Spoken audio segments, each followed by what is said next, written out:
I'm your host, Reena Friedman Watts, and this is the Better Call Daddy Show. Hey, this is Big Daddy, Wayne Friedman. That's my grandpa.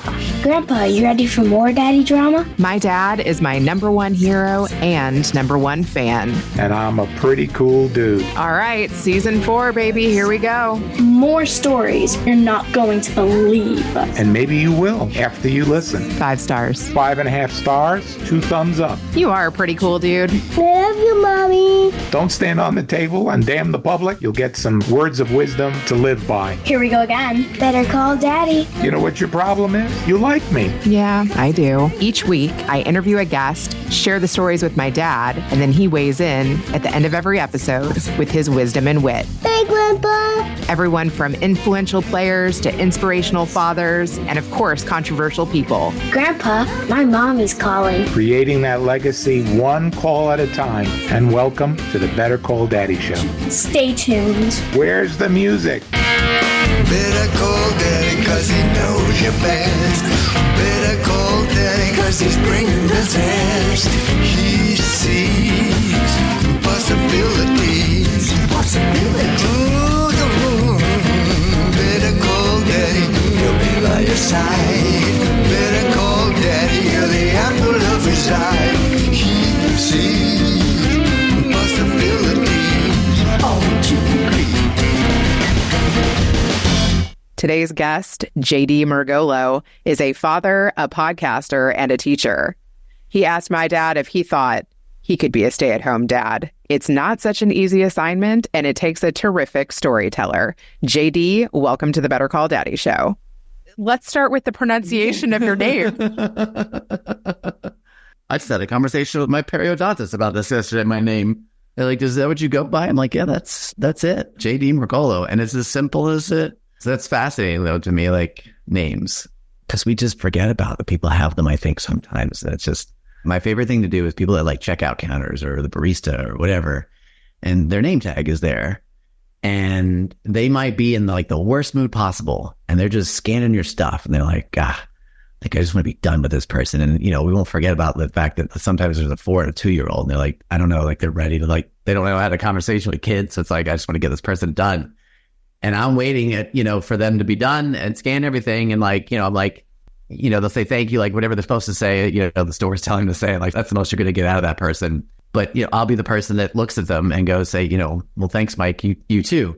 And it's like instantly their day changes because you made it personal now. You connected as a human being. And it's my favorite thing to do with people because it's just, even the most bright and cheery person changes them too. Because it's like, oh, wow, I'm not just your checkout person, or I'm not just whoever. If you were at like a telemarketer, or, you know, I'm calling for a service for something and they gave me your name, at the end, I'm going to say, well, thanks, Cindy. And you can hear it even through the phone that people are like, wow, names are super important. You're like, you knew my name when you called. So yeah, like I should say you know, so like when people have like, you know, stickers all over their name tag, or if they're, you know, somebody has long hair and it's like covering their name, and I'm like, shit, I can't say your name at the end of this because I don't know it.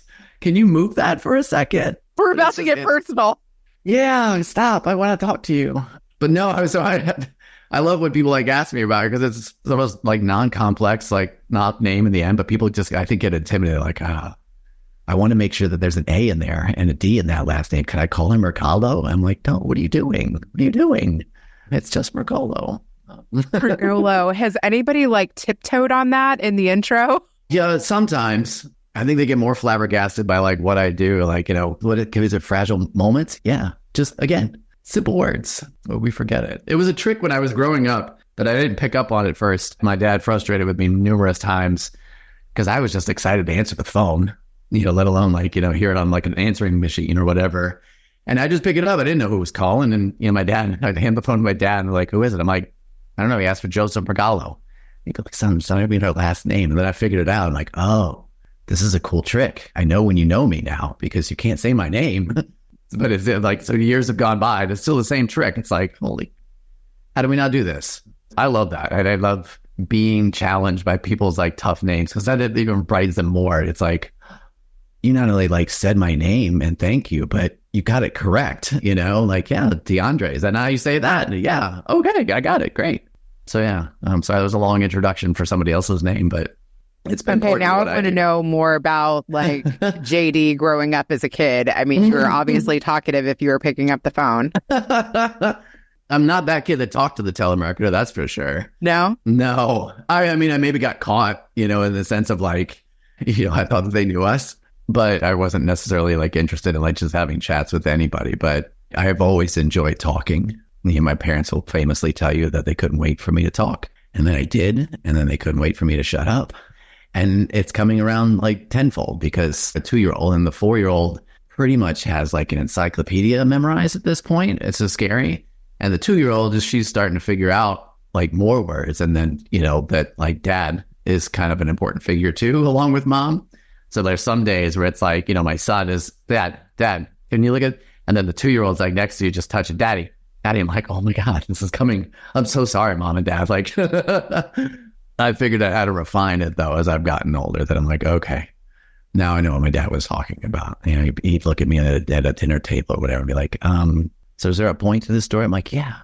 Well, hold on. Like, I'm still talking about the burning bush over there. I'll get back to the real story. Give me a second. So I've stopped talking about the burning bush in certain situations where I'm like, okay, I need to stop talking so much. But it helps that I have 3 podcasts to do that. Yeah, I do want to talk about all of that. Yeah. Too. I can definitely talk. It just depends on the situation. Like I know... From the burning bush to refining parenthood to 3 I know what to do podcasts. it now. I definitely couldn't do that as a kid. You're just excited. I definitely couldn't do it as a young adult that it was like, hey, look at me. But I think that's what for sure, parenting has taught me. But then more importantly, just the more I hear other people's stories and I got into people's stories. I mean, I've always been fascinated by that in some way, shape, or form. But like just knowing what the stories entail, it's done what I was expecting it to do for other people. And I guess I probably assumed it was going to happen to me too, but it just kind of grounds you and just goes, wow, okay, I'm important, to people, but this story is way more important than whatever question I have to ask you about what's happened in your life. So I've learned to stop talking a lot, when I don't need to. But if I've had a day where I've interacted, like I don't talk to anybody, and then the first person that comes in contact with me gets a mouthful. I go, Oh, yeah. like yesterday, like I said, like I mean, it's only 10 o'clock that I have my dentist appointment. So like, there's not a lot of room for me to talk to anybody anyway, but it started with my name and I caught myself like 5 minutes in. I was like, just shut up. Like, you don't even want to be at the dentist this long. Like, why are you still talking? Like, let her do her job. So I've learned to figure that one out anyway. So, yeah.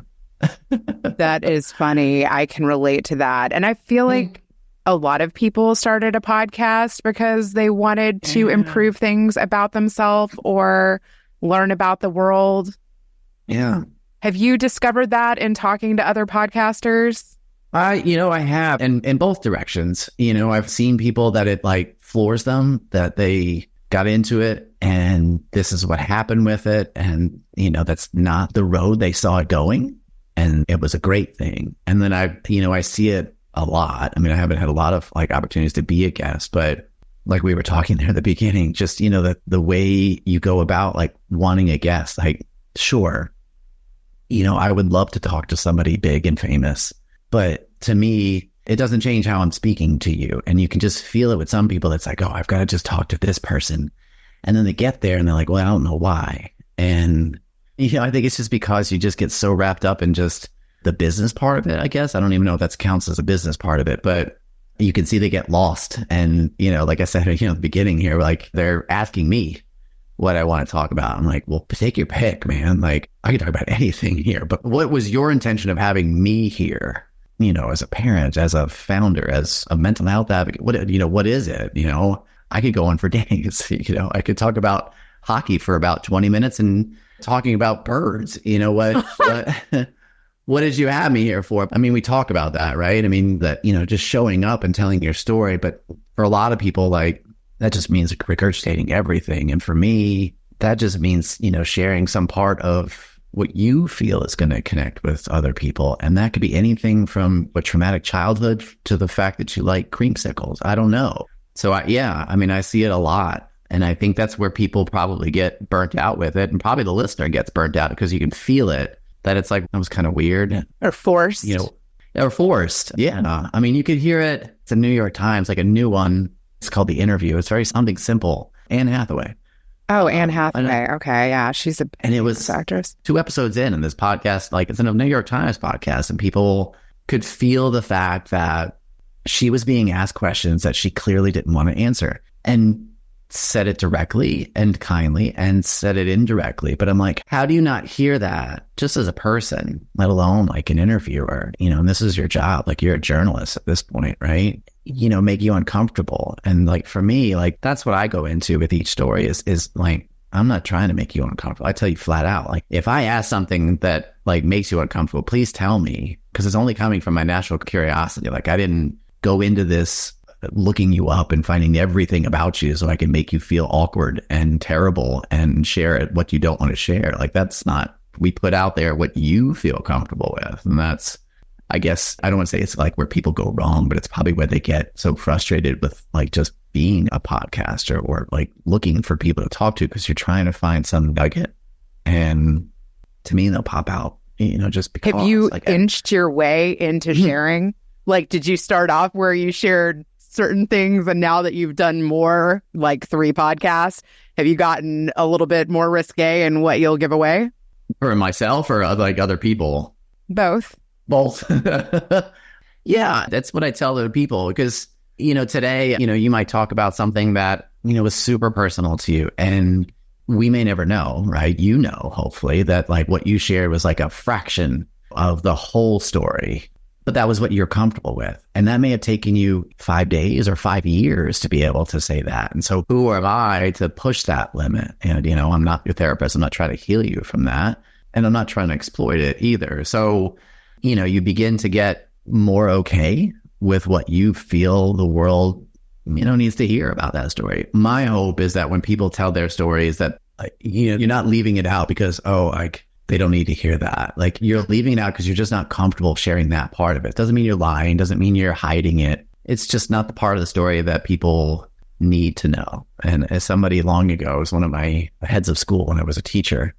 I don't even know what we were talking about, but she shared that with me. There are the things that people want to know, and there are things that people need to know. And the things that people need to know is very small.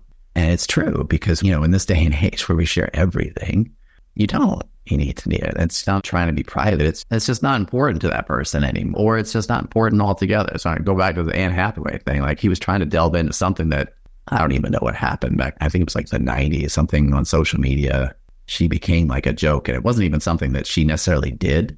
It was just something she got like swooped into. And that was long ago for her. And she just didn't want to discuss it. And that should be fine, for people. And it wasn't because it was on the internet. And she's a movie star. So we all know what happened. She just didn't want to talk about it. It's done for her in her head. She checked it out and she's moved on. And so that's the same for everybody. So yeah, to some degree, when people talk to me, I can feel that level of comfortability, just like I hope I create for other people.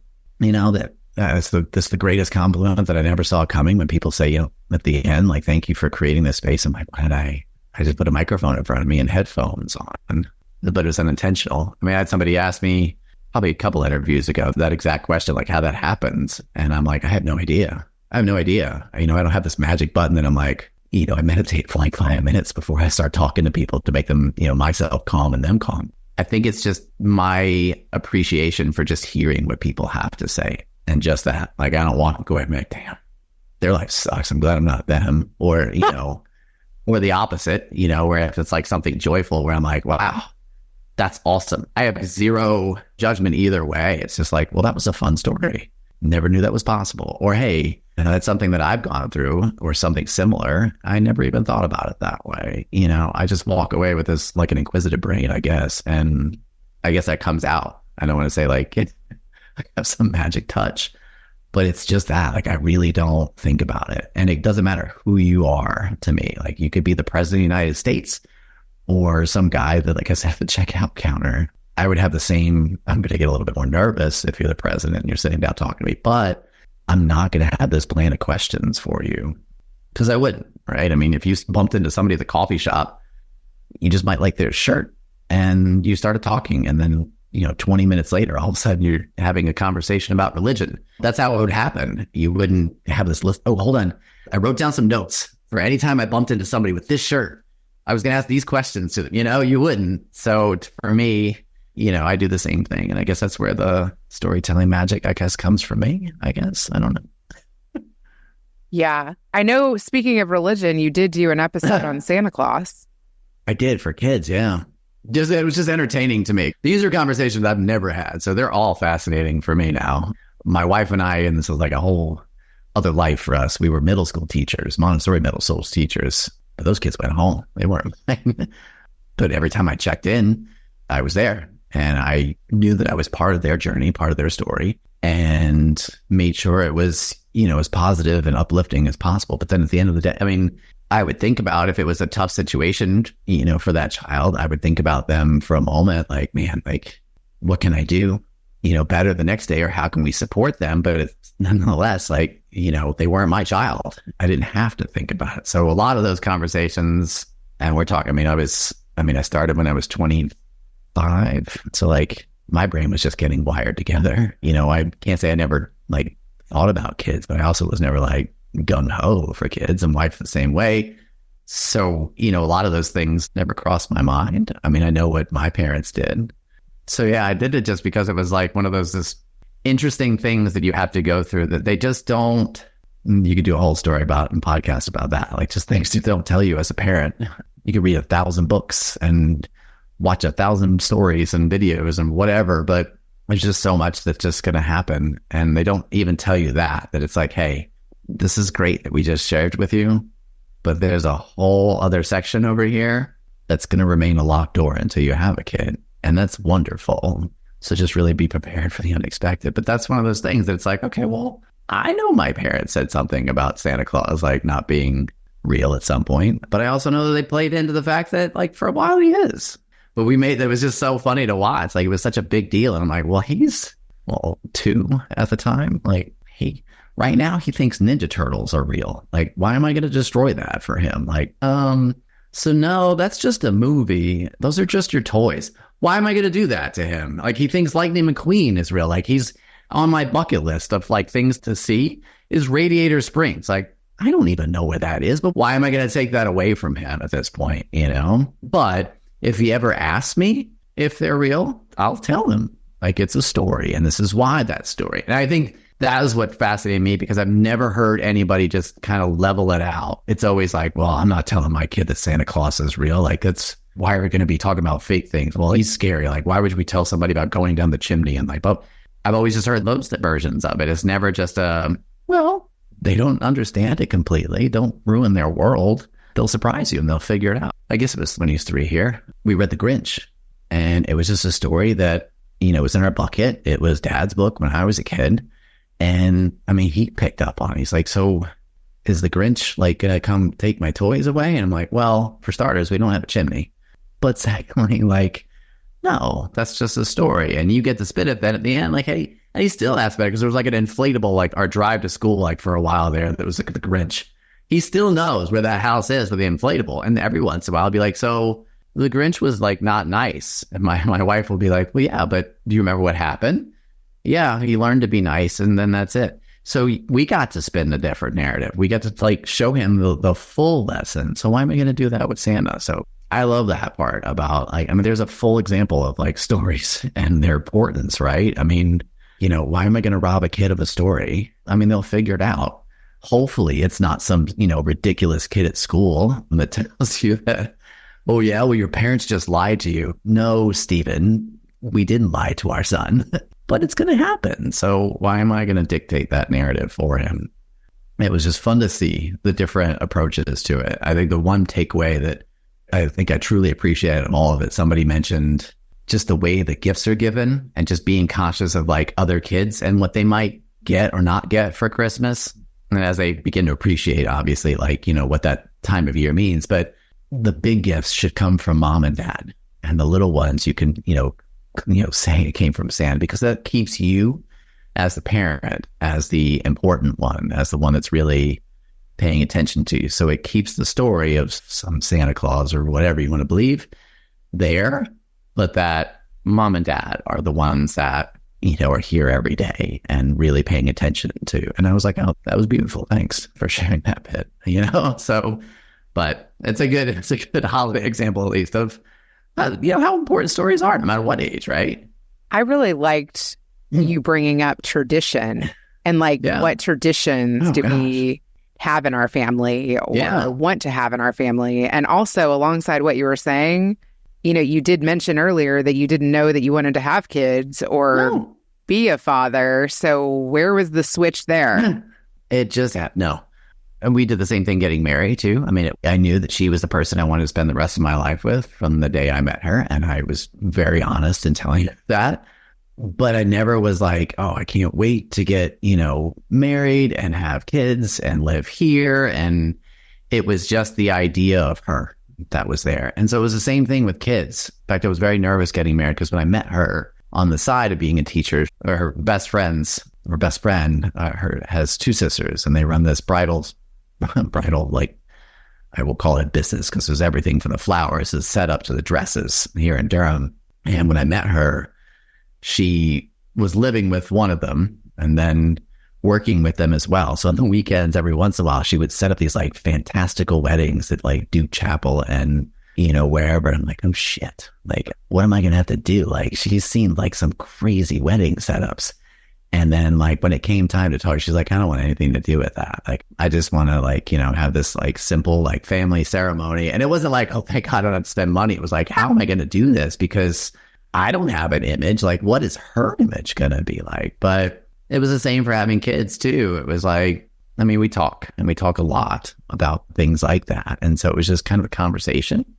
It sounds so stupid and cliche to most people, I'm sure, but it just felt right, all of it. And I think that's what we kind of glance over. It's just like, it's too simple. Like, it's got to check these boxes, right? It doesn't. It has to just feel okay, because the rest of it that comes after getting married and having kids or all that, if you didn't start with like step 1 of feeling right, and then the rest of this is going to be so much harder. All those levels of frustrations of having kids, the challenge is if you just didn't feel right with the person you're with, oh my goodness, you become just a roommate.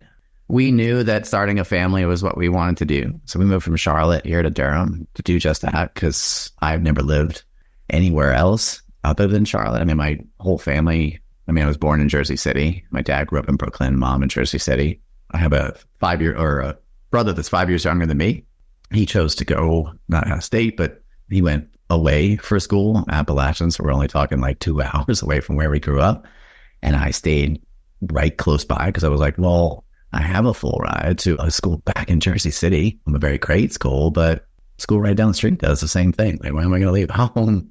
So we were like, okay, well, look, I've never gone anywhere. My wife went from Easton to here. So everybody did everything. And I'm like, well, we're going to start a family and, start fresh with each other, after we got married here. Let's do this now, because I don't want to get 10 years down the road and be like, I never went anywhere. I'm still in Charlotte, which is fine. But it was like, okay, I got to try this. So it was just kind of just a natural conversation of things. And it's probably because I didn't have any feeling one way or the other. And she neither. She'll tell you too, like, there was no like gung-ho, like, I want to have kids. I want to have this many kids. We would talk about like, okay, well, if we had kids, like, how many would you want? And we both have a sibling. Hers older, mine's younger. So we know what having one other sibling felt like. And so that was the conversation for sure when it came for number 2, was really more for my son than anything else. I think that was where the conversation started, I should say, that we knew what it was like to have somebody else, to not be the only child. We saw kids teaching that, they were an only child and what that meant, good or bad. It had nothing to do with, do you remember that kid that was in your class and he was the only child who was terrible? It was never anything like that. It was just, hey, like, you have a best friend for life, because our siblings are to us. So it was like, okay, well, start there. What does that mean? And so, of course, you have all those other conversations. But for us, it wasn't about cost. It wasn't about space. It wasn't about anything. It was just, does it feel right all together?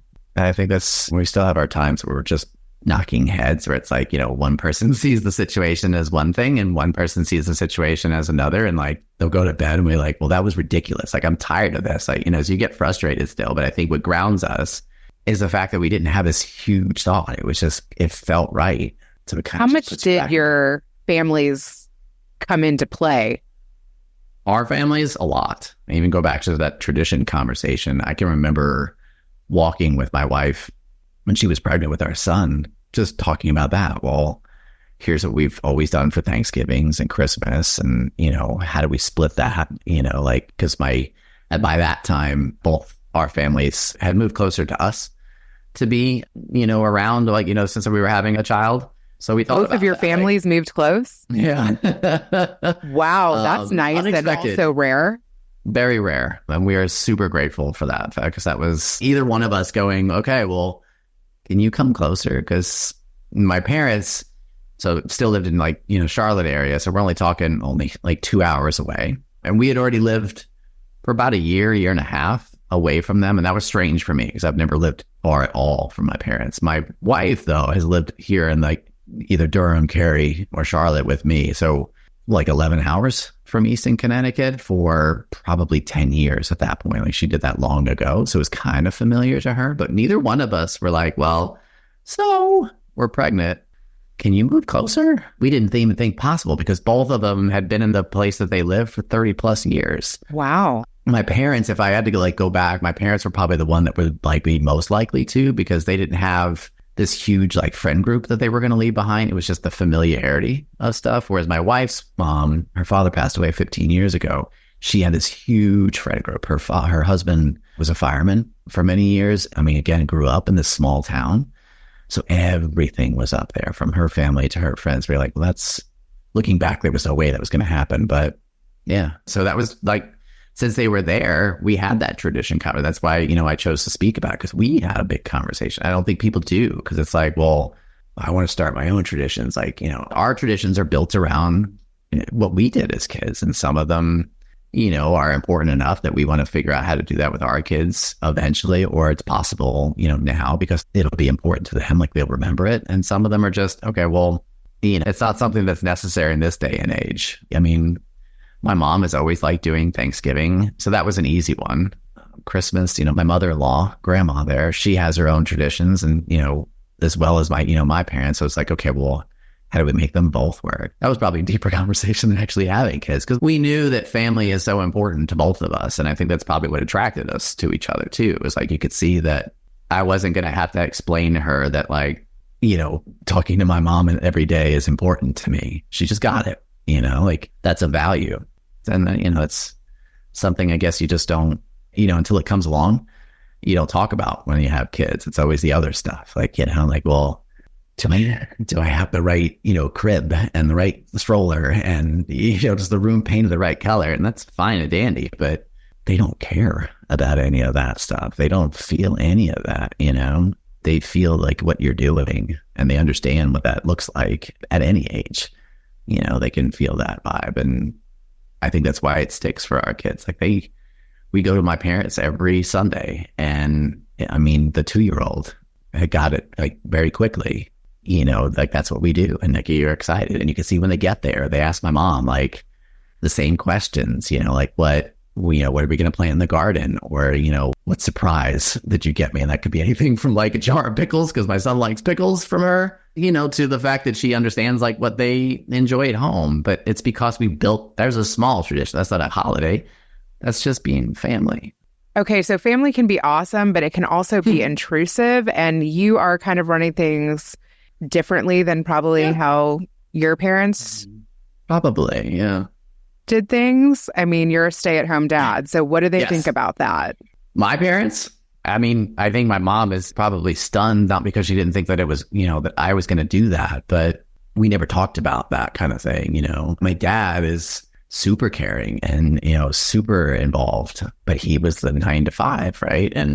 But that's how I saw him. But I never was it wasn't well, dad's at work and he's not here. I can distinctly remember, we spent every moment with each other on weekends, until we got older, and maybe we had we're going to a friend's house for something, but everything we did together. And some people, and my mom will tell you, because I've interviewed her for the Dad podcast, and she said it flat out that maybe we did it wrong, but I don't know. I don't that's just what we did. And, that's something we take away too, is doing everything, because we don't see a reason not to, right now, until it becomes like I said, like they've got, soccer practices or, whatever, because they're definitely going to do both, two different things at some point, right? And dad's going to have to go one direction, mom's going to have to go the other, but why go separate vacations? And, why even just going to the mall, that was like an adventure for us as kids, but those are the things that still stick with me. So my dad at least modeled it in that behavior, but he was not the one at home. But my mom was never the one that like hung that over your head either. That was like, well, I'm home all the time. Like, you should be listening to me, or, I'm home all the time with them. Like, you need to do work. If they had those conversations, that was probably very long ago that I wouldn't remember it, but that was the model that I had. But again, I mean, it was just a natural conversation. Neither one of us were teaching. I've had some version of working for myself for a long time. And it was just like, well, no, like I'll be at home. That was probably a very easy, thought. But then what comes along with it is a heavy weight. Because like you said, right? I mean, it's not what anybody does. It's certainly more off than it used to be. But I don't know what version of that is for everybody. Like, are you the stay-at-home dad because, when your wife comes home at some point, you disappear or you go somewhere, or, you're upstairs and like, don't talk to dad, he's working now. Like I've seen people do that, vice versa. Dad comes home and the wife has something and she disappears. I don't understand that one either, how that happens. But no, for the first 2 years of my son's life, for sure. I mean, my daughter, when she was born, was a little bit different because you have 1 versus 2. But with my son, we were in each other's face at like three days out of a week, if not 4. I mean, grandma, kind of like alleviated some of that. But nonetheless, I mean, my wife was leaving early in the morning. So it was me that was getting him ready. It wasn't like, only now as they're older did that kind of trade places. Like she does a lot of it in the mornings as I'm helping get things ready, because there's the mom guilt that goes along with that. But we were in each other's, I think he started school, maybe it's 2.5. And that's probably the limit for how long you should be in your child's face before they have some breathing space. And you can tell, I mean, we have the same personality. So if I'm not paying attention, like we'll butt heads as the life goes on. I don't want that to happen.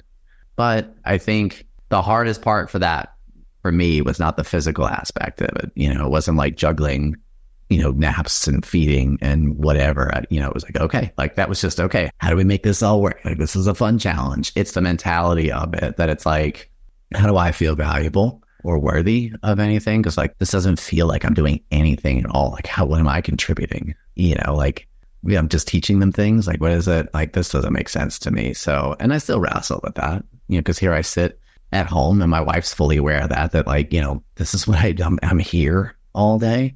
But they get to have that conversation later on in life that I don't think other people, like you said, will. That, when somebody asks them, or they ask, yeah, dad was with you. Like, dad did that. And the 4-year-old, or soon to be 4-year-old, he hears that. I think grandma did that. No, dad got that for you. He'll ask for, mom to do something, and, we'll quickly just, politely remind him, like, no, dad was next to your bed helping you sleep, or something like that. So it's like, how often does that get to happen? That's like the thought that keeps me going, I guess is the best way to say it, is that I get to say that later on in life. That's kind of what the start of my Dad's Cry Too podcast came along. It was just kind of being able to share the mentality of what I'm going through. And it's not a way to take away what, mom goes through. They are entirely different, but they're similar. And so it's not like oh, hey, can we remember dudes? Because we don't talk about men enough. It's not that at all. It's like, hey, this is what is going through my head. And I'm, obviously okay talking, but I'm more than that. I'm okay with talking about how I feel, which adds another layer of rarity. So, I look at my wife and look at my son who doesn't understand it. And that's something I got to fix as well. I'll look at him like, well, you just, when you say that, that hurts my feelings. And he doesn't understand entirely what feelings are. Like, what does he say? Well, he just kind of looks at me. My wife will remind me hours later or whatever, as long as it takes. She'll be like, so I know what you're saying, but I think you probably just confused him. And that kind of, I don't want to say embarrasses him, but he's aware of his, shortcomings at that point, that he's like, I don't know what dad's talking about, because he's a smart kid and is fully aware of a lot more things, both physically and emotionally, than most kids are. But, I'm still learning, and hopefully always will, the fact that I'm a grown up and he's not there. So I see things that he does as a grown up does it. And I can't explain it to you as a grown up. I have to explain it to you as a 4-year-old. But I'll tell you, Howard, those kind of situations is kind of where I came up with the idea for the podcast probably from day one of having him, because I saw that struggle that dudes weren't talking about it in their feelings anyway. We definitely weren't talking about the fact that like parenting like is challenging for you too. You can be as tough as you want, dude, but this is still going to be hard for you because you have no idea what's coming. Even if you think you fixed it, quote unquote, fixed it like the day before, nope, not today. Today's a new day, and he forgot. Haven't you ever like thought maybe this isn't a good idea? Being a dad or staying home with them all the time? Staying home. Like I said, I mean, we definitely hit a threshold, and How I long only have know you been doing that? What's that? Like being at home with him or away? Yeah, being a stay-at-home dad. I mean, so he's 4, about to turn 4 in September. So almost 2 years that he's been going to school. And that started with 3 days, like half a day. And then it meshed into 3 full days. And then it meshed into 5 full days. So it kind of gradually tapered off. But I didn't recognize it until he started going to school a lot more often, excuse me. And then we'd have days where we get, kind of frustrated with each other. That I'm like, that's why we're always around each other, and he needs that break. So like this past weekend, like long weekends, you can see them both the 4 and the 2-year-old the same way, but just different expressions of it. They're ready to go to school. It's not because we didn't want them around. It's not that they didn't want to be around. It's just you're always around each other. So it's like a brain break more than anything. And because 9 times out of 10, they love being around them, and we love being around them too. Just the respite of like when they go to sleep is then they're the cutest. Right. It's fine for us. It's not like, how can we get them to spend the night at grandma's or, my parents' house? Like that's still a struggle for my wife for sure. And me too, in some degree. Even though we know we need that as parents, it's hard to let go of that. Not because we don't think somebody else can take care of them, because we do want to be around them. We just know that they both need their own space as well. Sometimes we all do. So yeah, it's never gotten to the point that I'm like, oh my gosh, like that was a bad decision being at home. I think it's going to be super valuable for him because he's caught so many more lessons, both just by observing, than I think he would have ever if we were like, okay. Like what made you decide to do that? Be the stay at home? It just came. It made more sense for me to be the one home than my wife. My wife wears the pants and I'm happy to not. Not a day goes by where I don't look at the fact that like, I'm proud of the work she does. So she's an oncology nurse navigator. And anybody who asks me, or if they're like, what does your wife do? I'm like, so let me tell you, I'll forget about the fact that like we might have been having a conversation about what I do. I'll tell you more about what she's doing. So it was easy. It was like, she's saving lives in a whole different way than I am. Like, this is nothing for me. Like, yeah, you stayed there, you work. And I'll take care of them. Like it was just, and even when my daughter came along, it was just like, she was like, oh, how are you going to do this? I'm like, what do you mean? Well, I don't know. I will figure it out. I'll have to balance something here. It's going to be tough. But it was just, why do I need to have this battle of like, well, no, like you shouldn't be working. Like I got to, like, it's like, whatever, like just, that's not what's needed. So it just kind of was there. It was really just, it was easy. I don't mean to like laugh it off and be like, it was no conversation. But I think we just kind of both looked at each other like, is this really like a lengthy conversation, or is it just, this is what it is? Do I want to get to the point here with what I do that we can change roles, where I have an office of my own to go to and do this, like a brick and mortar? Absolutely. So that she gets the enjoyment of just being a time. And so, that's how we look at versions of like, the mornings or like the weekends. Like, am I sitting on the couch just watching them like while drinking coffee while she's sitting at the desk with them coloring? Yeah, because she doesn't get that time. And I could easily be like, well, I'm not important. Like they don't care about me. Like they just care about mom. But it's not. It's just that. It's just, they need the same time with us.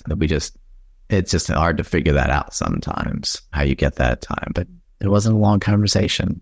I think she feels the guilt more than anything that she's not home. But I think that comes with every mom, right?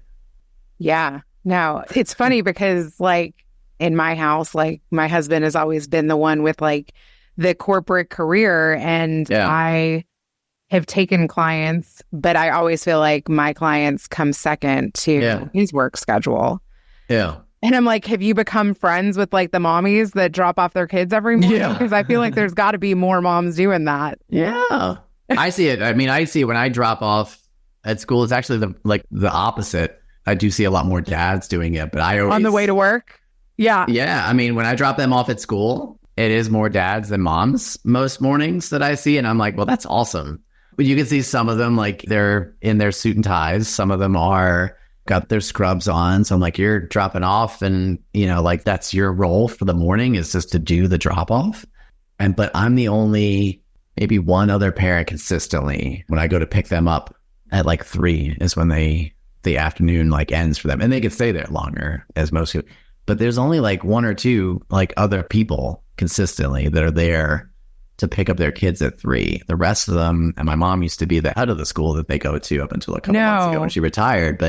And I've seen her for years. My mom has been a director or teacher for 30 plus years. She's had the same conversations. It's like, there'd be some nights where she let her teachers go so she could be there because she doesn't have anything to go home with. My dad is what I was about to say. This is still important too, but she didn't have a kid to go home to. So it was easier for her to let her teachers go that had, little ones at home or something like that. But she'd be there to like sometimes like 6 o'clock, if not, 6:30, waiting for parents to come pick up their kids. And life is life. You have to understand that. You don't know what those situations are, but there's another version of like, what my kids get to lucky to say. Sometimes I have to remind my son that, like, he doesn't get upset, but he'll ask like, where, what are my friends doing now? I'm like, well, some of them are going to be at school for a little bit longer, but your dad comes and picks you up every day. They'll appreciate that. They get a little extra time to just be at home versus like come flying home and, got to take a bath if it's a bath night and then you get dinner and then zoom off to bed. It's like, we can feel that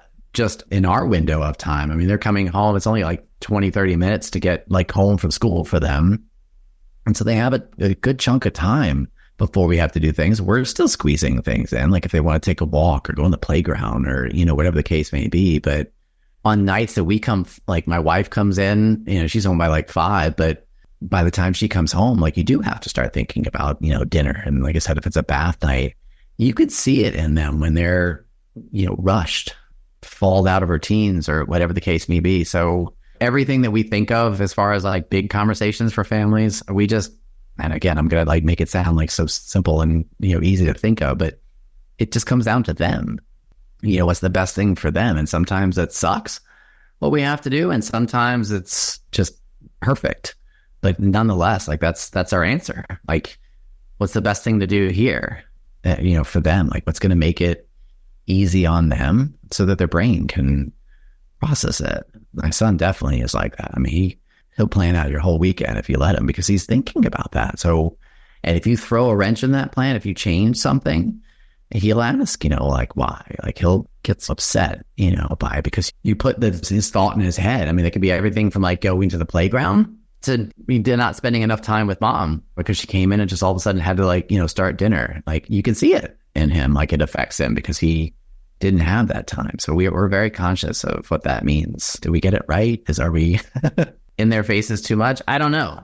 I think we do a lot of like standing back. Like when they come home, for instance, now, so this is a day where both of them are in my hands. Actually, the next 3 days. We have 2 days where I just get him because she's at grandma's for a little bit longer until she goes for 5 days. But when they come home with me, I don't do a thing with them when they come home. I give them a hug. I make sure eventually they have a snack if they, unless they ask for like, if they're hungry, like right out the gate. But otherwise, I just get everything kind of settled when we come home and I just sit nearby. If they want to like talk to me. They don't.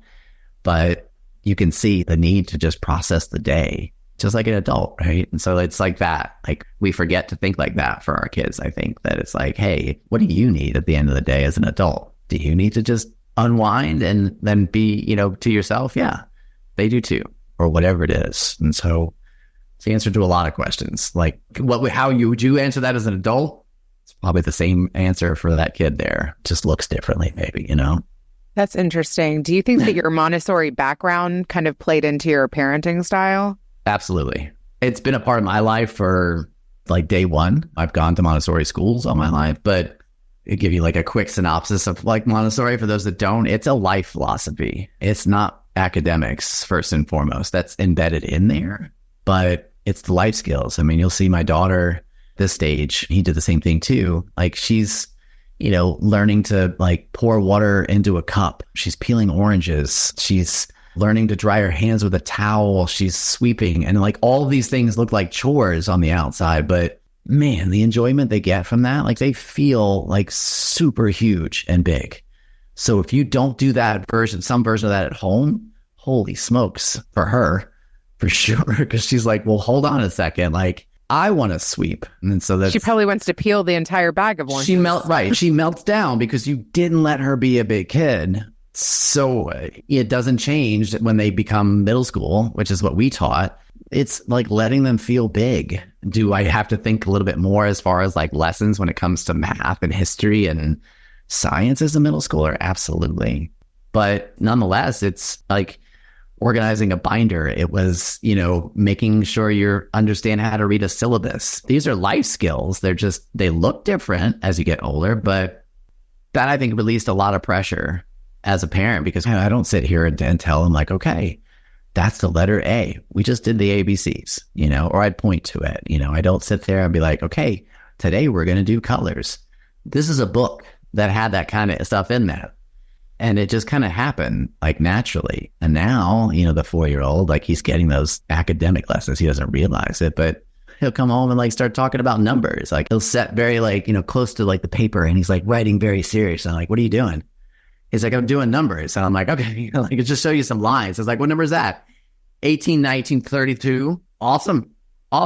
No clue. He heard that from other kids in the classroom that are older, but it just happened. So I think for us, having that Montessori background, I think released a lot of the pressure of just like doing like quote right thing. Like, what's the best stroller? Like, should you have them in this bed? Like there was pieces that for my, like, we'll do that one. That's a stunner for most people. The bed situation, it's a mattress on the floor. That's what they both have. It's like the idea behind it that it's giving them freedom, freedom with a limit. Obviously they're going to like collapse out of that mattress. Did we just leave it 30 feet off the ground? No, it's a, small mattress. And there was a pad there for when they were little. They both had I take that back. My son had that, and we saw that work wonderfully for him. And we know that Montessori will tell you it's not for everybody, and you figure that out. But we put her in a crib mainly because we didn't know what he was going to do in the middle of the night, having another child in there. Not that we thought he was going to do something terrible, but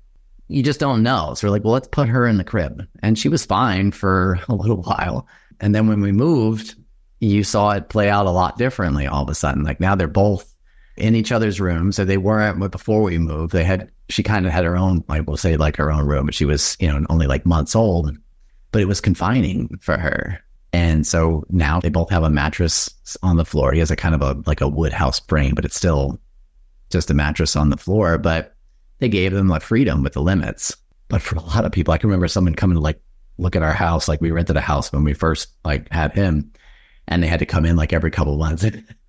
And that guy looked at us like, so this is your kid's room? We're like, yeah. Like, where do they sleep? And it's like, it looks like a prison cell because everything else was like a kid's room, but it's like, we just had the mattress on the floor.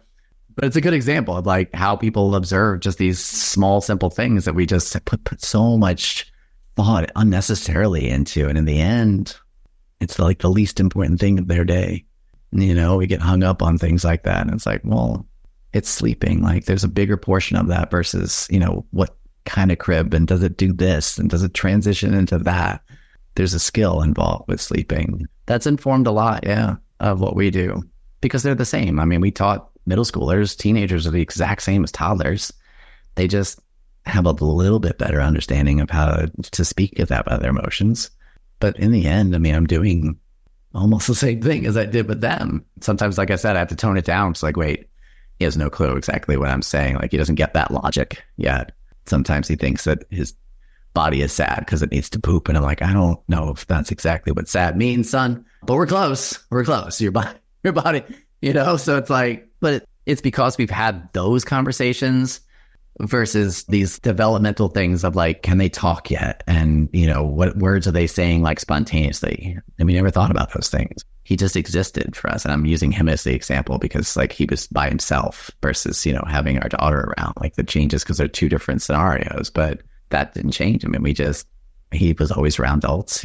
We talked to him like an adult. We weren't like, oh, let me just say nothing at all. We've always just been there and honest and adults, and you can see it play out like quite well for them. What do you think your dad would have been like as a stay-at-home dad? He would have been entertaining. I think he has a lot of fun with him. You can see it now with our kids. Like, he drew my son a picture the other day, and I'm like, wait, what? Yeah, I mean, it was be like wonderful crayon drawing just because he felt like it. And I looked at the son, I'm like, that's pretty special. Poppy never drew a picture for me, and I'm not mad about it, but I didn't even know he could do that. So I think he would have been wonderful. I mean, I know he would have been wonderful because you can see it from the starting point of I remember Dad being there, you know, like memory wise, not that he wasn't, is exactly what he does for our kids. You know, like sometimes you wind up with some weird trinket that he just thought about. I mean, a lot of things that happened in my life. I mean, school is a good example. I didn't go to a Montessori school because the mother that has spent 30 plus years of her life teaching Montessori did it. It was my dad. My dad did the research. My dad wanted to find the best, you know, scenario for his son, school-wise, education-wise, and Montessori was it. It's him.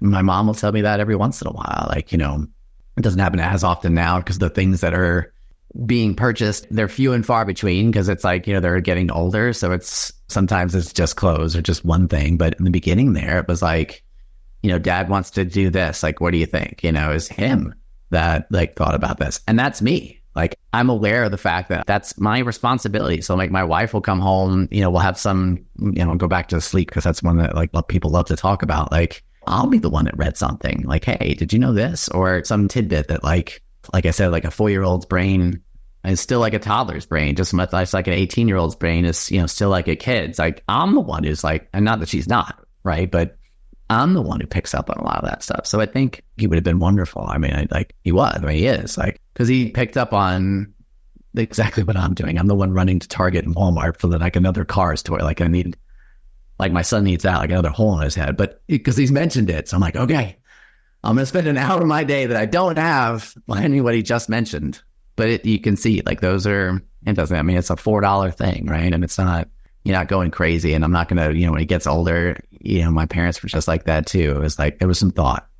We didn't have a gaming device, for instance, for years because it was like, that's taking you from going outside. And so I know I'll be the same way, but there's nobody more confident and walks as tall as the child going into Target with their parent. I mean, we were there Monday and my son, I heard him mention something that we don't have an excavator for some reason. I don't know why we don't have that toy. I guess it must have got lost, but I was like, all right, it's just he and I today. We're going to Target. And my wife, when she came home, she's like, what? We just went. I'm like, I know, but we had to go. And it wasn't there. But once you're there, he can't unsee all these things. So I had to walk. But it's just so, I wish I was the dad that's something I'm not, is the one that videotapes everything and takes the pictures because that's not for anybody else. That's just for us. So I don't have my phone out, but and I'm crossing a route, so I definitely can't do that. But he's just holding my hand. He's just, you can feel his like confident step of just walking through a parking lot and into like Target. He's like, Dad, yeah, I love you. I know. I know why you love me right now. But he just got this like bounce. And it's not for him. It's not the fact that he's getting anything. If he really knew how to process it, it's because he's just there with you.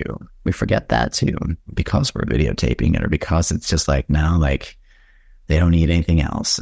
Or, you know, and it's not like, I'm not doing it because he needs that. I'm aware that he's figured out that he's connecting with that. He's got his stories. There's my full circle back around. See, the burning bush was this whole time. And here I am coming back to story. He's creating stories with these things that he's collecting. He's never even seen the movie. But he knows about these characters, and you'll watch him play with Magnetiles and these cars. He's like creating his own thing from it. So why am I not gonna buy a $4 car that he doesn't need? I mean, he sees the value as just that. He doesn't see that Dad bought him stuff. You know, it's that he was there, and that's exactly what my dad did. My dad does it with my mom. Like I think still to this day, maybe not so often, but he would come home from work and he's got the new Danielle Steele book in his hand. Because he knows, yeah. My mom reads those. Yeah. My mom will read it in like 4 hours if she doesn't like stop herself. But he would always come home with like something like that. It wasn't, you know, a diamond necklace. It wasn't, you know, this trip to Maui. I don't know why Maui is my example, but I don't even know if that's an expensive trip, but he knew. It is. He knew what was important to you. It knew what made you feel like you were being heard. And then, I mean, we'll loop it back around again. The same thing with Christmas. I was always stunned as a kid that my parents had something in the box and you're like, holy crap. I talked about that in February and I forgot about it, and come to find out that was their game plan all along, that if I wasn't incessantly talking about it to death there, then that means that it was important enough that I was like, okay, fine, it'll come when it's come. Like, I've relaxed about it, that they would remember that. And it was like, oh my gosh, like I forgot about it. They got to say, well, we didn't. And I didn't understand it then, but I understand it now, like what that means. That it's like, wow, you were listening. That's more important, I think, to the kid, no matter what age, than anything. I mean, that's a valuable phrase right there. Like, I heard you. I understand. It calms you down no matter what. And think about that as an adult, right? You can be screaming at the top of your lungs, and that's the one thing you're screaming about, is because the person never just looked at you and like, I get it. They were so interested in what they had to say. So yeah, that was a long-winded answer for saying my dad's I love that, though. That really ties into your podcast, too, because you are listening to the stories of so many. So I want you to talk a little bit about your podcast, your 3 podcasts, and getting people's stories and how that's really important to you, and probably even ties into your mental health journey a little bit. Yeah, it absolutely does. And I think that's why I stay around and enjoy it, because it really just is that. You know, have I talked to some pretty important people here and there? Yeah, but I heard them somewhere and I was interested in their story too. It wasn't, like that would be super awesome to have them because so many people would listen.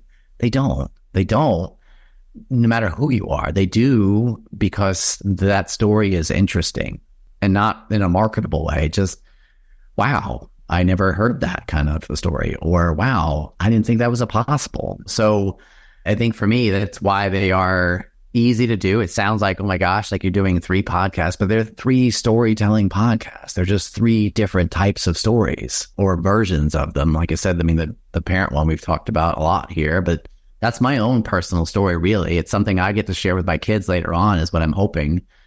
That, you know, I don't have these like videotapes. I'm not like recording on a cassette. I mean, I journal like every once in a while too, but they will forever get to hear what Dad was going through and what he thinks of them at an age when like they didn't even know. And then some, you know, hopefully as it keeps going. But the music one, Come Back to Earth, it's an artist's music story. Their artist's mental health story along with their music. So there along is what I enjoy too. But I love music. I mean, it's tattooed onto my arms. So it's something I enjoy, but I get to be, you know, greedy and selfish and hear artists' story. There's another example though. Do I wish that Taylor Swift or Ed Sheeran or Mike, or, you know, or Elton John was a guest? Absolutely. But their story is the same as everybody else's. So it's like, why just search for the biggest name when there's so many other stories as well? And then what's your story? The one that began everything is simply just that, is anybody's story. And I don't like, you know, try and weed out like the best one. Like people come to me. If I'm not coming to you, if I didn't come across you to ask you if you'd be interested, if they come to me, I have a guest form just to summarize it. I do put in there, like, if it gets chosen, or are you aware that, like, you know, basically that this may not be chosen. It's not because I'm going to say no. Eventually there's going to be so many that I'm going to have to do that.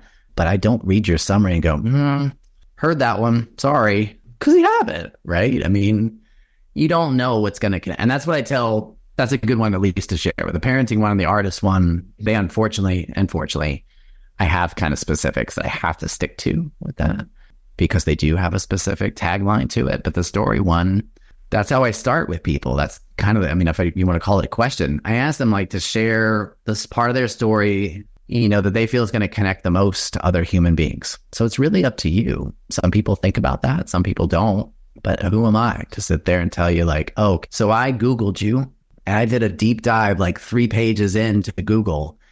And I found that you were arrested when you were 12 for smoking pot. Can you talk about that part? No, that's not fair. It's not fair for starters for me to look because you didn't put that out anywhere. Maybe you didn't want to, whatever it is. You know what I mean? But that may not be the thing at all that's important to you. You know, it's so far removed or just minor in your scale of things. So I think they're so easy for me to do. In fact, I have like ideas running in my head. It's like, hold on, like don't do another one yet. But they still, well, they have the same like purpose to me. Like my wife or my mom will look at me like, don't overstretch yourself. I'm like, I don't think I am here. Like, I think it's going to be the same thing. Like, this is truly what I love doing. because it's mentally exhausting, sure, because sometimes you get like the worst part of people's lives. But at the same time, like I got to connect to somebody, and I am the stay-at-home dad that doesn't get to go out all the time. So it's my way of like having a coffee shop conversation with people in a way that doesn't feel like I'm taking up too much of your time. That it's like, so my latte is getting cold here. I don't know you. I'm going to have to go, dude. This is weird. It's in a nice way that you're like, you came to me and we are having this conversation. But I walked away from day one. That's been most people's comments at the end of it, whether that's, you know, an email a day, hour later, or at the end when I like stop recording, they'll tell me, thank you for giving the space for people. And that's a clear example for me right there. Like I'm doing the right thing. You know, who cares in the end, like how many downloads or listens or whatever. Like if an episode, it gets like 2 listens in 30 days, 2 people heard that. You hear that all the time. But for me, like some people I think like say that because it's like, oh, this sucks. And that's terrible that only 2 people. I got to say something to make myself feel better. I don't need anything to make myself feel better. Like I truly believe that like 2 people heard that and you don't know who those 2 people are. And I think that is what keeps me going. Truly is that's how I look at everybody. I don't know who you know. I don't know what I'm going to do for you by like giving you this like opportunity. You may have like I said in the beginning, it feels like a long time ago, right? But like, it's true. I don't know how long it took you to feel comfortable sharing this story.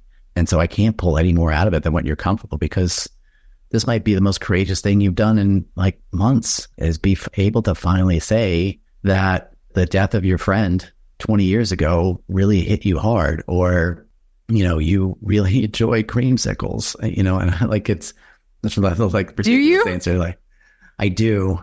But like, I mean, it's such a silly thing to say, but it's like, it's true. Like that right there that's a conversation starter, not how was the weather?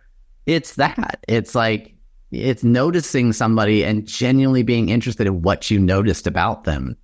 And then it opens the door. And that's what I hope I do with all these, is it opens the door for people to go, oh, you know, I'd never thought of that as a parent, as a listener of music, or as somebody that just wants to hear what people have to say. That's my belief in the power of storytelling. I think that's what makes me unique and hard to swallow, because you're waiting for like the most like out of control story, and those just happen too. But that's not life. You know, life, people don't have those kind of moments all the time. And I think that's what a lot of storytelling podcasts or books or newsletters or whatever are trying for. The ones that are going to succeed and get it right and feel good about what they're doing are the ones that recognize that from A to B in a story, there's going to be a lot that's going on, but you're not necessarily privy to hearing all that. And that's okay. As long as the person who's sharing it, you can walk away from that saying, well, I'm glad I didn't share that. Or, you know, I shared that piece of it, but I kind of lied about that. As long as you're not saying something inauthentic to yourself, fine.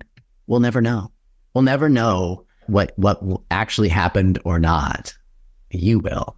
So and I think that's the vibe I give off to people, hopefully, that pick up on that and go, I feel good about myself. He has no clue that I, you know, like, whether it was true or not, and I don't care. But I do. And that's how I look at things when I talk to people. I like that. I get it. Yeah. Is there anything you'd like to ask my dad? Yeah, I would like to throw that question around in reverse, actually, because I know that that's a rare thing that you ask me, as far as, you know, how do you feel you'd be as a stay-at-home dad? Ooh. Because like I said, I mean, it's definitely more often than not. You know, I'm not sitting here saying like I'm the only one who does it, but I don't know what version that I'm is sure he wouldn't sign up for it. No. And I don't know if I said that like as clear, but as I apologize, but I wouldn't have either. Like if you'd asked me 10 years ago, I would have been like, I don't think so. I don't know if I'd be good at it. Like it wouldn't be like an answer like, the hell no. Like I'm not doing that. Like somebody else can do it. It's not that answer. It's, I don't know if I'd be good at doing that. It's a belief in myself more than anything. But I don't know. Fathers are more present. I think you can say like that statistic is higher. I don't know what version of stay-at-home dad statistically is happening, because I don't necessarily see, you know, the dad like me that like it's like at home all the time. I think that's still few and far between.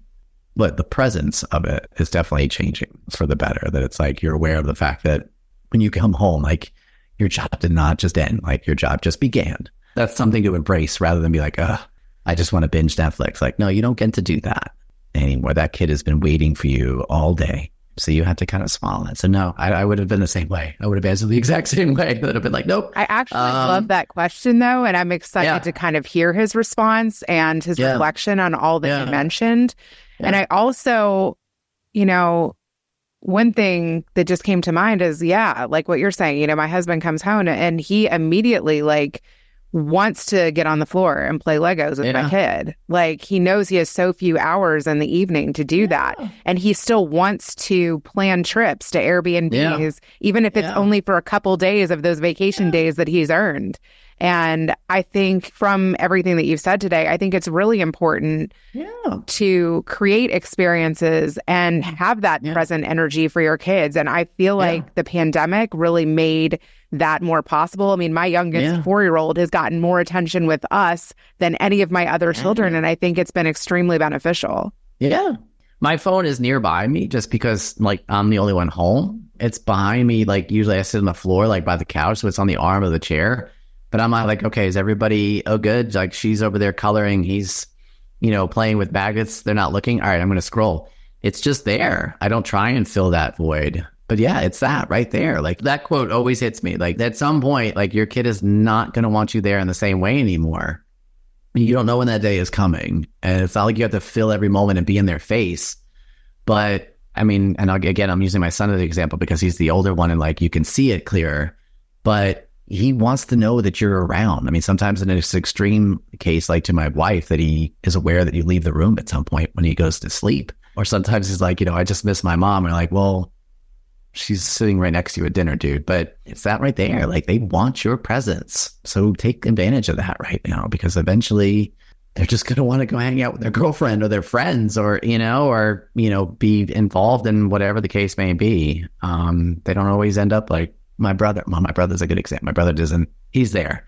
He's not in my mom and dad's face as often. He'll come home and visit. He'll go somewhere else for a little bit, just to hang out.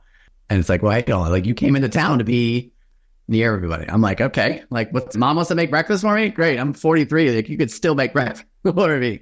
That doesn't happen, so yeah, absolutely. Well, my teen is actually texting me. So nice. There you go. Let people know how they can connect with you and promote away. Very easy. I made that very quick and easy because I'm Mr. Feels like I do a lot, but it's all in the same vein. So you can just head to fragilemoments.org/bio, and there is everything from the podcast that I do to the newsletter I write as a dad to just signing up just to say hello. I love chatting with people, obviously. Amazing. Thanks, JD. Thanks, Reena. You've heard from my mom. Now, let's switch it over to Grandpa. This is an interesting story with JD, right? Yes. And of course, the question at the end is that what does he think about passing on the load of being a teacher and homeschooling your children or your grandchildren? It's a very interesting concept. I don't think that everybody can do it. I think also you have to have particular skills. And JD, I'm listening to you, and you do have the gift of gab in storytelling. And maybe having an imagination and being a good storyteller is also one of the criteria of spending that amount of time with your children or your grandchildren if you're going to homeschool them, because they're going to get everything really from your point of view. So another twist to this is it's still a trade-off from the socialization of being with other children to being in other activities, to be able to be on the softball team, to be on the basketball team, to be in the chess club, running and chasing after some of the girls if you're a boy, and teasing the hell out of them, and being able to do the square dancing, and seeing how both sides mix, How to do-si-do. How to do-si-do your partner. That's exactly right. So there are, I believe, positives and negatives to homeschooling, okay? But whether just anybody can do it, I don't think just anybody can do it. In my particular case, I understand it a little bit because I used to spend a few weeks with my grandfather on my father's side, and my grandmother on my mom's side would have me all through growing up, where I would spend summers and weeks where my grandparents gave me round-the-clock attention. And I have to admit, I loved it. So the truth of the matter is that I was brought up with that storytelling, that those experiences of 80 or 90 years of experience and the trials and tribulations of what my grandparents passed on to me, where I have a different concept about when it comes to legacy and when it comes to tradition and when it comes to wanting to carry on through generations, because I got such a feel or touch of that. Teaching in a Montessori where there's very small classrooms and where you have more of that one-on-one with some of your students qualifies you to be able to do something like that, where you can give that extra personal attention to one or two students or to 1, 2, 3, or 4 of your own children. It's a big job raising children. It's a big job teaching them everything, and where they're relying on your experiences as well as your storytelling of whatever subject matter they want to learn or what you want to teach them. It'd be a two-way street on that. So it's a very interesting concept. Could I do it? Well, I think I would have to have maybe some further training, and certainly I couldn't have done it in my younger days because I don't think I would have had the patience to put up with the whining and the crying and the extra demand of at least my children would have needed. Okay. I still have trouble keeping up with them even at their ages now, but I do try. I do try to give them as much attention, and if some of it's lacking, to try to raise the bar and do it, because I have this strong belief in having and setting the example to the future so that they will carry that on to their children and their children's children. And I would like to think that it was a good thing that I gave them all the incentive to have plenty of children so that I could help in every way that I could. So, but can other people do the teaching and or the tutoring or the activities? I think they can, but you don't always get the best of anything. So sometimes, as my dad would say, like in the shop, is that you better learn how to do every job yourself so that you can show and work hands-on with the people around you. And that's really the formulation of what a good leader or a good example is by showing that no job is too big or too small. And that's what you're trying to do with your own children, is to give them that hands-on, a tremendous amount of attention of being a father and a teacher. And I'm sure that you have plenty of stories to share. You've then decided to take it to another level of improving your communication with the new tools of podcasting and taking hands-on stories and getting other people's hands-on stories and sharing them. So the reason why your kids are extra special is because they have a father that has got that type of game. But not everybody can do what you're doing. I guess if I was challenged, I would do it side by side with you. All right. Come on over. Come on over. Right.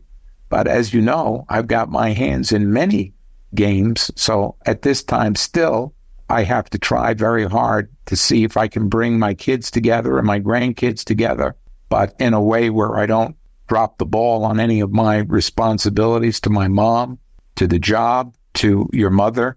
And I try very hard to carry on and be able to also swing a lot of different clubs. Thanks for listening. Now I think I'm going to go call my dad. I'll say goodbye and see you the next time. Thanks for listening to the Better Call Daddy Show. Join us weekly for new episodes and more daddy wisdom. Better Call Daddy is good advice always. And love you, Grandpa, and love you, Mommy. That's so cute. Don't forget to like, subscribe, and share. You can also find special episodes on my YouTube channel, and you can listen on Apple Podcasts, Spotify, Amazon Music, Alexa, On Good Pods. or your preferred podcatcher. That's a wrap for now.